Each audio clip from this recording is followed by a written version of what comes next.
Centauri Houston, voice check, Orion Earth 1.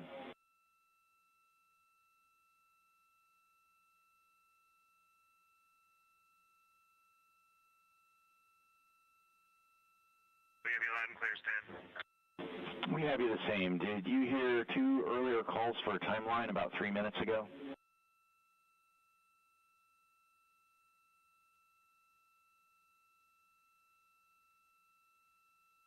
Negative.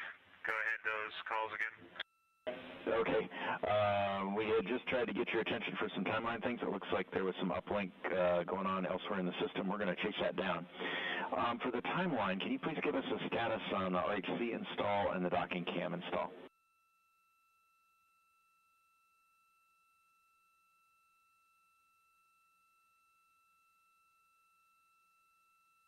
Yeah, we're just processing the docking cam install right this moment. Probably be another 2 minutes before it's up.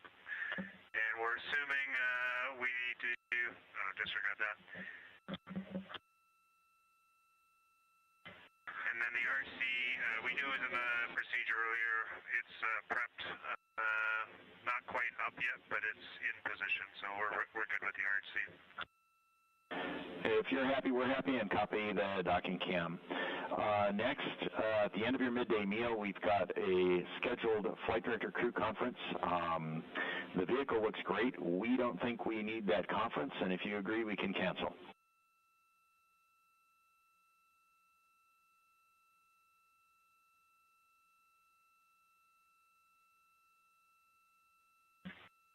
Okay, crew's good up here. We can go ahead and cancel that. All right, and finally, we saw your intermediate targeting complete successfully, and solution looks good from here.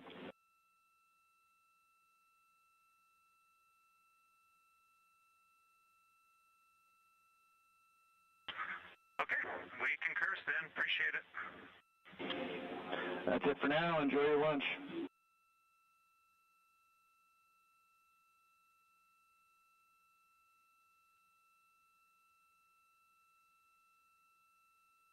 We most certainly will enjoy this very rare lunch out in deep space.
Okay, Houston, you can go ahead and check the docking tunnel, making sure you're seeing everything you expect in the camera.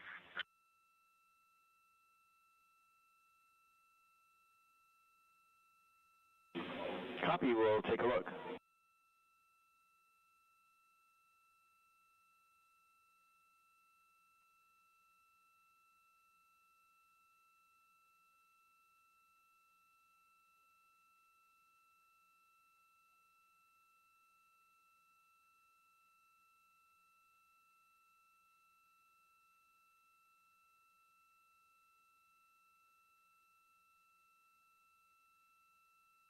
We are live in the Artemis Mission Control Room here at Johnson Space Center in Houston, Texas, with a mission elapsed time of 5 days, 23 hours, and 45 minutes into the flight of Orion on Artemis 2, the first flight of humans aboard the Orion spacecraft.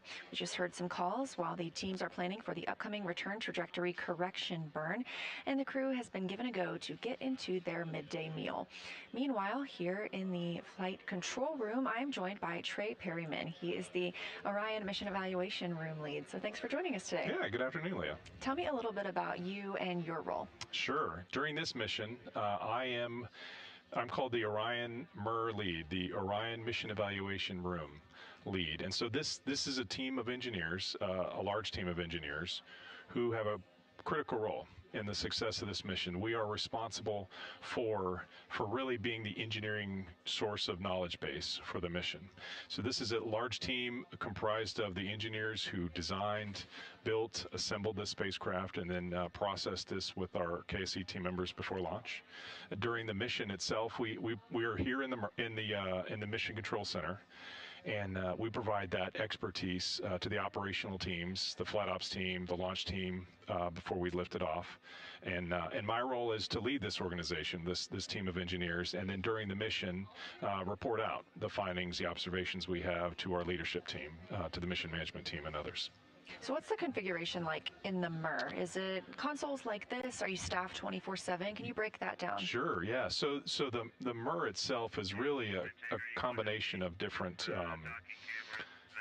functions across the spacecraft. Monitor off of battery until bedtime. Copy. Acoustic monitor on batteries, and we have checked and are getting good data from the docking camera. Thanks for that work. Trey knows the rules, though. That's we always right. let the astronauts talk first. That's very important. I grew up in. I was telling Leah, I grew up in this room here as a flight controller on the space shuttle program and ISS assembly missions, and so I definitely have learned that protocol. So bear with me as I explain this. But up in the MER, this is a collection of focus areas. So we have we call them consoles, just like we have in the flight control room here, and these are really representatives of different engineering functions or expertise. And so we have a console, for example, for the power system, for the propulsion systems, flight software, guidance, navigation, control. And so these people are they come together in this one place, and they're comprised of different organizations. So NASA, the ESA, the European Space Agency, and our contractors, Lockheed Martin and the Airbus company. So we have a blended team of engineers who participated in the development of this spacecraft and now its execution.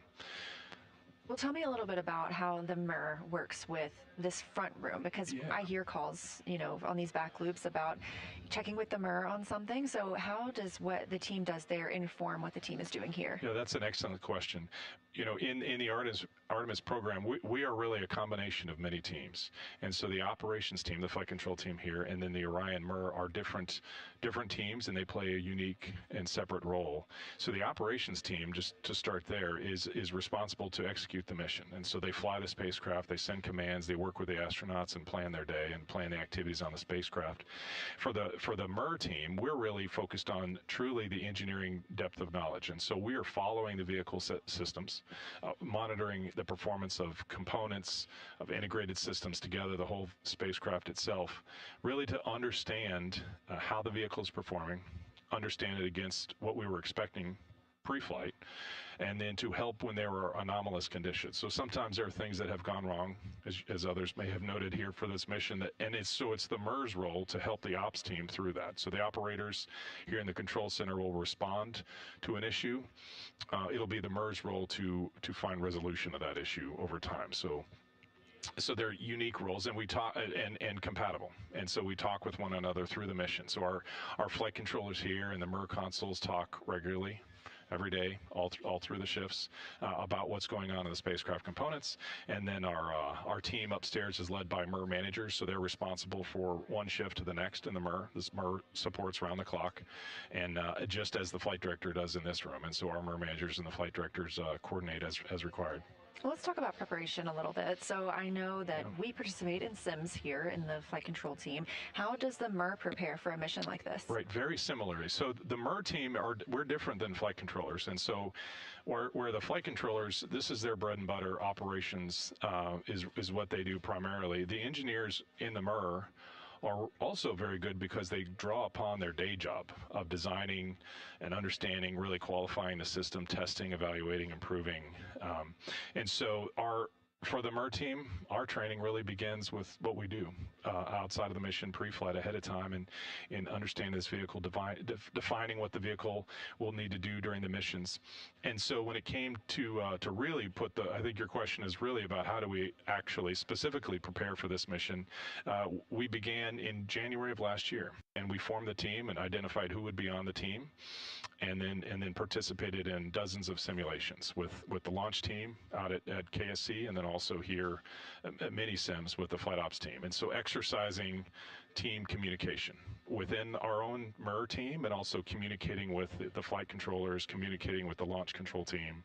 A lot of the simulations we do stress scenarios, which are useful for learning about the systems, but also learning how do we communicate, how do we resolve in a timely manner, how do we understand the condition of the vehicle and make sure that it is ready to continue to fly and successfully return the crew home.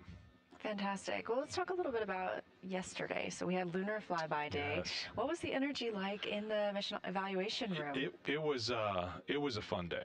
So, and a day, I think, full of emotions. I think for many who witnessed yesterday, probably around the world, we all shared similar emotions and feelings about the gravity and the momentous occasion that was.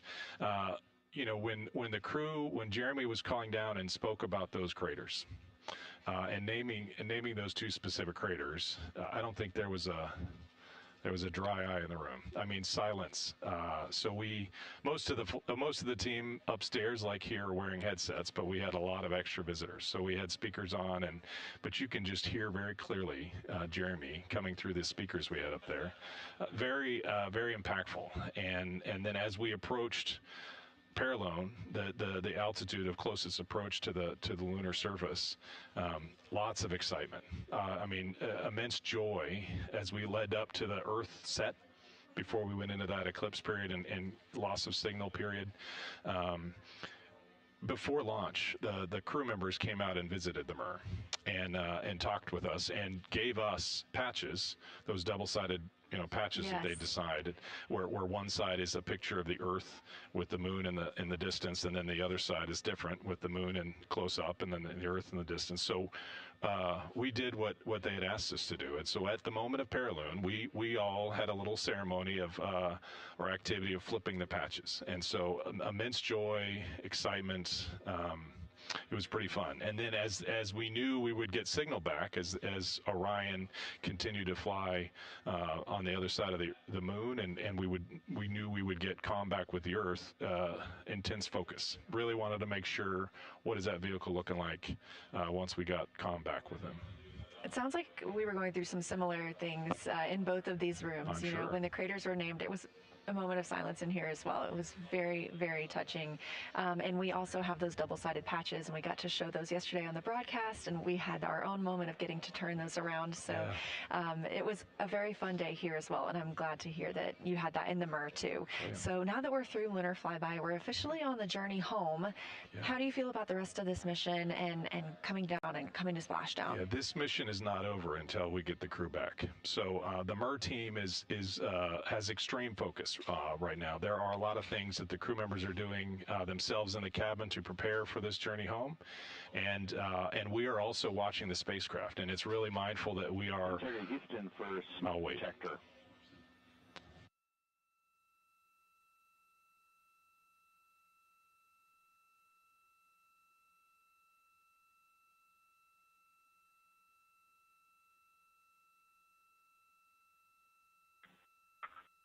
I'm looking at it right now, and it looks good. Stan, what's up?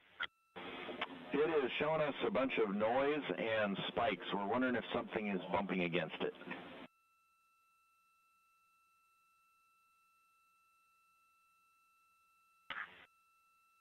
We were just setting up for a photo in the cabin, but I do not think we have hit it. So that would be abnormal. Christina's checking it. There is one charging cable near it that she's re-anchoring now, but nothing is really in the way of that thing.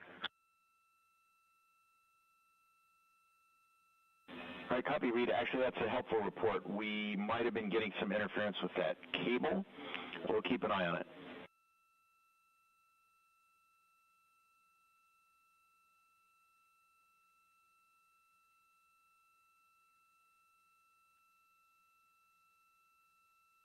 We just heard a call from the crew aboard Orion, from the Capcom Stan Love here to the crew aboard Orion about potential signal from the smoke detector, and it may have been interference due to a nearby cable, and the team's going to keep their eye on it, but no alarms here. Trey, we were talking about the journey home now that... And integrity, we are no longer seeing that noise on the smoke detector, so we're suspecting interference from that cable.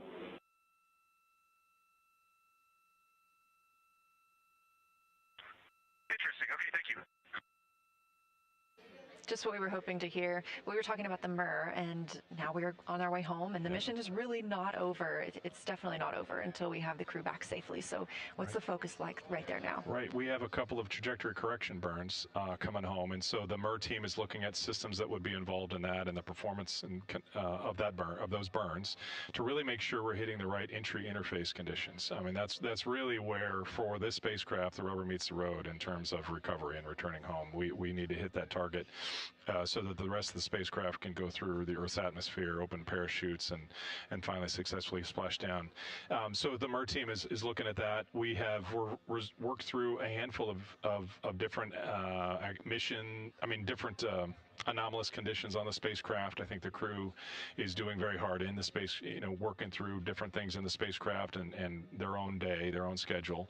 And so we're watching that, but really all eyes towards entry interface. Well, we're looking forward to seeing them under good main parachutes and splashing down. Absolutely. And one last thing, I'm very honored to get to tell this story, but I want to make sure people know that this story goes so far beyond just this room and the crew. And do you have anybody that you want to give a shout out to? Yeah, so the MIR team upstairs in this building, it has we have dozens of people every shift, round the clock.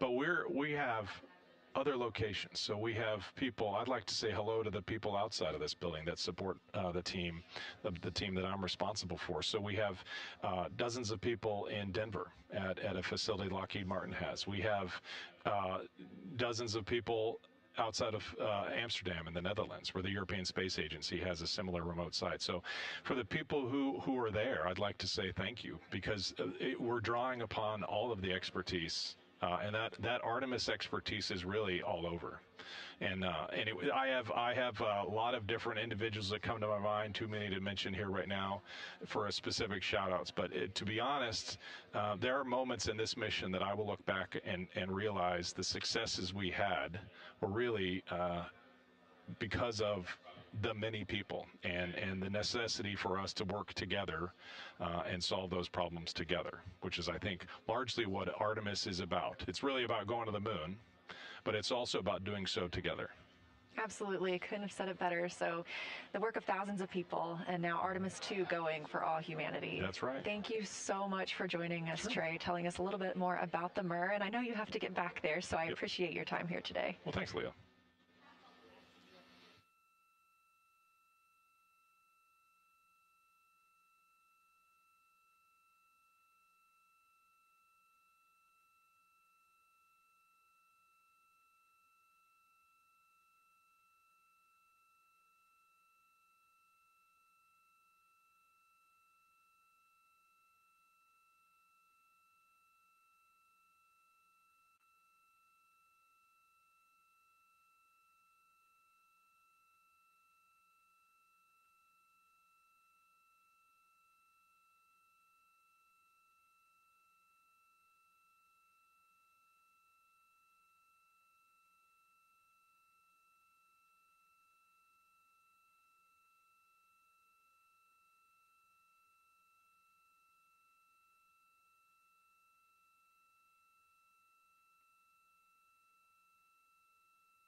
Integrity Houston, 2 items. Number 1 for 12.2.2509, orbit burn execution plus X flange heaters are on and prop avionics are configured.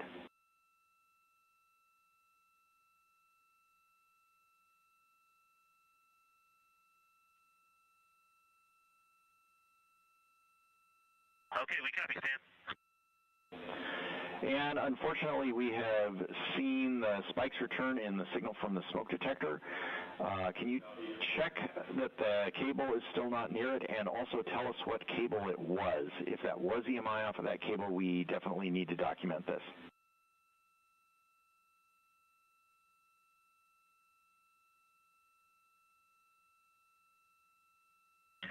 Stan, thanks for keeping an eye on that. Nothing is near the smoke detector right now. The only cable that was an unconnected HDMI cable that goes from cameras, to the encoder. We are near it right now, like a couple heads are near it, but other than that, we are not seeing anything that would cause spikes of any kind.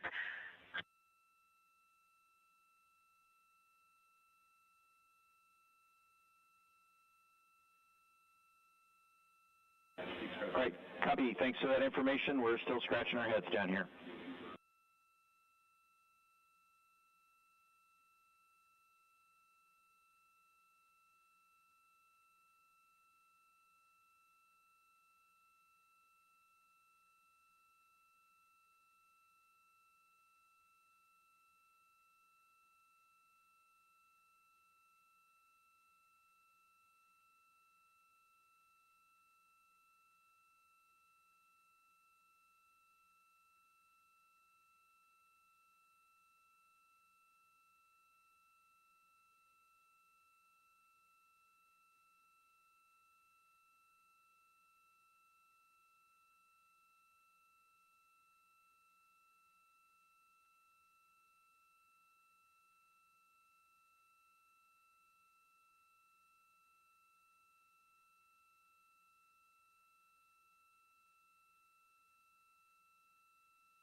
We're live in the Artemis Mission Control Room here at Johnson Space Center in Houston, Texas, and you are looking at a live view of Earth. That's coming from a camera on one of Orion's solar array wings, pointed toward its destination. After lunar flyby yesterday, we have officially begun our journey home, splashdown targeted in 3 days, 1 hour, and 8 minutes. We are now 6 days and 9 minutes into the flight of Artemis 2, the first flight of humans aboard the Orion spacecraft.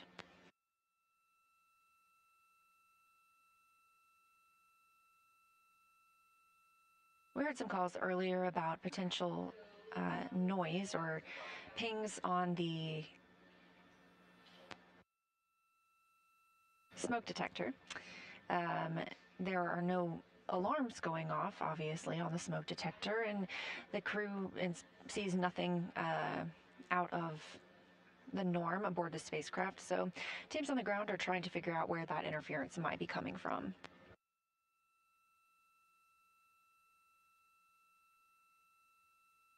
It's a little more of a quiet day for the crew after their extremely busy day yesterday during a lunar flyby. They had the opportunity to speak live with the crew living and working on the International Space Station right now, and shortly thereafter conducted the post-lunar flyby conference with our science officer here on console, Kelsey Young. The crew called down some of their observations yesterday and answered the science team's questions while that was still fresh on their minds. The crew members have also gotten a chance to talk with their families today and have been slated to do some exercise. And they're targeted to execute the RTC-1 burn, that's Return Trajectory Correction 1, at about 7:03 p.m. Central Time. That's a small burn that will help fine-tune Orion's path on its way back home to Earth. Currently, the crew are enjoying their midday meals.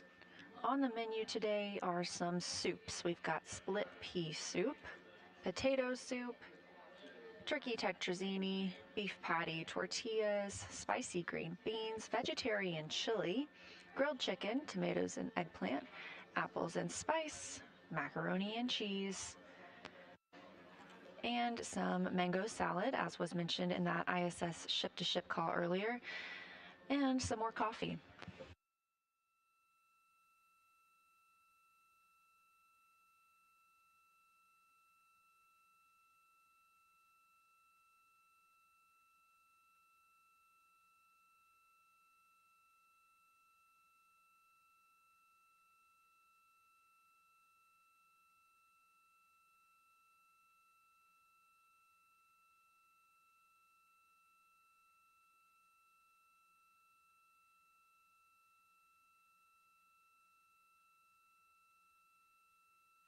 Speaking of coffee, there are 43 cups of coffee on the spacecraft to help power the Artemis 2 crew. I mentioned tortillas as well. There are 58 tortillas on the spacecraft. Tortillas are often used in place of bread when we're talking about Orion or the International Space Station.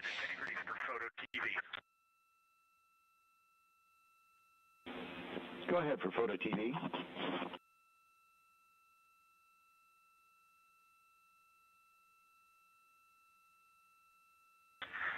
Hey Stan, on PCD2, we threw about 10 images in there in imagery for downlink for Photo TV subfolder. If Photo TV could take a look and hopefully give us a thumbs up, and if not, give us feedback, that would be appreciated.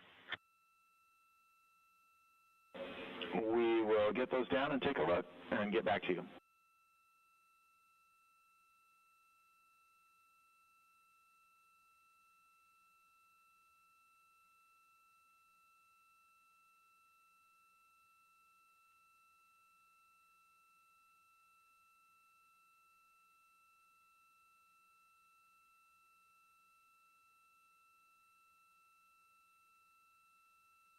That call from Commander Reed Wiseman down to Capcom Stan Love here in Mission Control Houston about some photos that they are sending down. We continue to get photos from the crew aboard Orion, and you can see all the latest ones on NASA social media. That is at NASA or at NASA Artemis, and you can also find those at images.nasa.gov. talking a little bit more about the food on the spacecraft, and tortillas typically being preferred as the essentially bread of choice.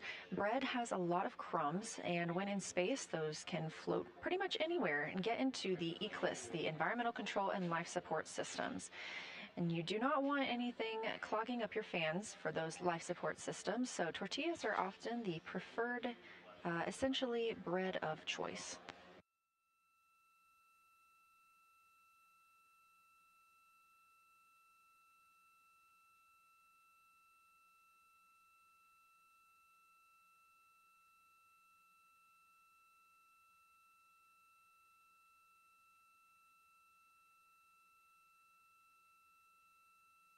Again, this is a live view from the Orion spacecraft, and you can track Orion at any time by visiting nasa.gov/track-Artemis. That's our ARROW website, which stands for Artemis Real-Time Orbit website. It's a very useful tool telling you exactly how far Orion is away from Earth and the Moon. Currently, the spacecraft is 226,586 miles away from our blue planet, there on your screen.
Our splashdown was determined by the translunar injection burn that happened all the way back on flight day 2.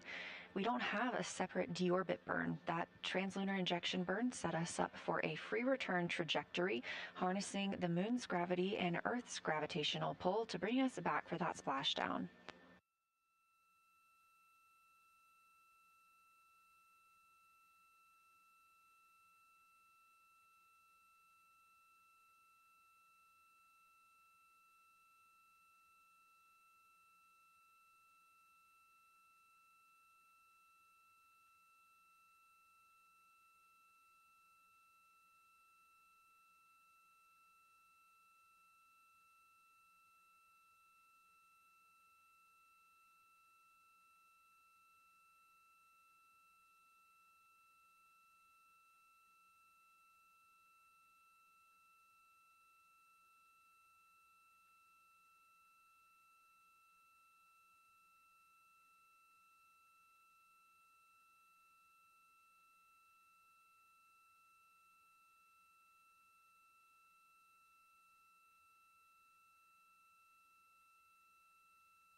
This is Artemis Mission Control at Johnson Space Center in Houston, Texas.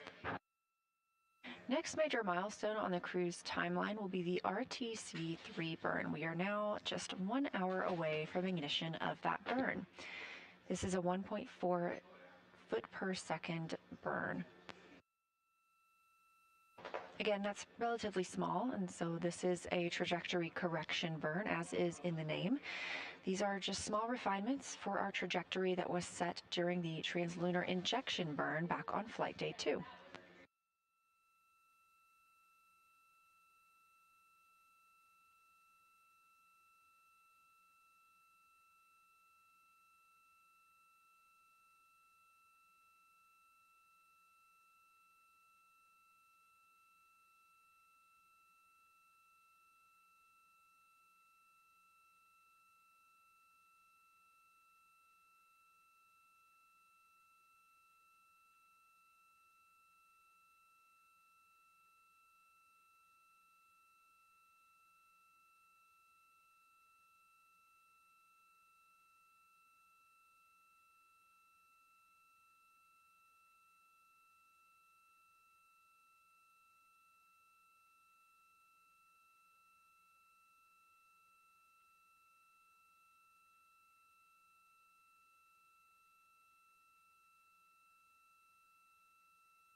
Checking in from Artemis Mission Control here at Johnson Space Center in Houston. We are now a mission elapsed time of 6 days and 36 minutes since the launch of Artemis 2.